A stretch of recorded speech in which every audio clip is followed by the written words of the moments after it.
Sengaja nggak bayar pinjol ilegal, sebetulnya boleh nggak? Akhir-akhir ini, tren tersebut semakin meningkat di kalangan masyarakat. Banyak orang yang dengan sengaja meminjam di pinjaman online ilegal dengan tujuan tidak mengembalikan dana tersebut. Atau dalam bahasa populernya adalah galbay pinjol.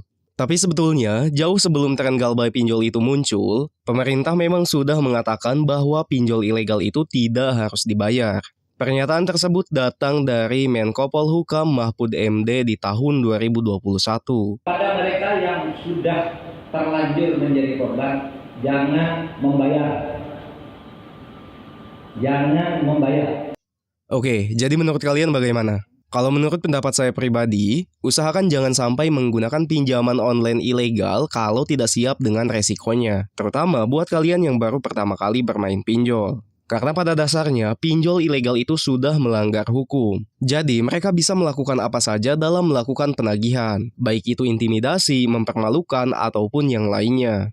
Tapi kalau kita lihat dari sisi pinjamannya, walaupun pinjol ilegal itu tidak sah di mata hukum dan tidak memiliki wewenang untuk membuat perjanjian dengan nasabah, tapi yang namanya pinjam-meminjam itu harus tetap dikembalikan, karena itu sudah menjadi bentuk tanggung jawab kita. Kemudian karena pinjaman itu adalah pinjaman ilegal, maka kita berhak mengembalikan hanya pinjaman pokoknya aja, tidak beserta bunga ataupun denda keterlambatannya.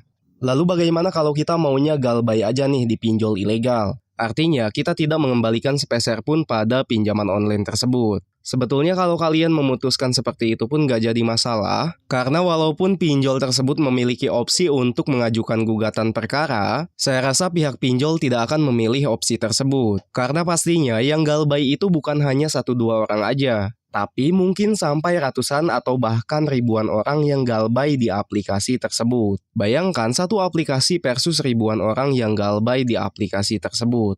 Menang mana coba? Dan pastinya nominal pinjamannya pun tidak sebanding dengan biaya gugatan tersebut. Karena biayanya jauh lebih besar dari nilai pinjamannya, teman-teman. Oke, jadi kesimpulannya, boleh atau tidaknya sengaja galbay di aplikasi pinjaman online ilegal, itu semua tergantung dengan kebijakan ataupun keputusan kita masing-masing. Kalau kalian tidak mau terbebani dengan uang yang sudah kita makan dari pinjaman online tersebut, maka kita ada opsi mengembalikan hanya tagihan pokoknya aja, tidak beserta bunga dan dendaannya. Tapi kalau misalkan kalian mau memutuskan untuk galbay tanpa membayar sepeser pun, itu juga menjadi hak kalian, teman-teman. Oke teman-teman, jadi itu adalah sekilas tentang galbay pinjaman online ilegal. Semoga video ini bisa bermanfaat. Terima kasih sudah menonton dan sampai jumpa di konten berikutnya.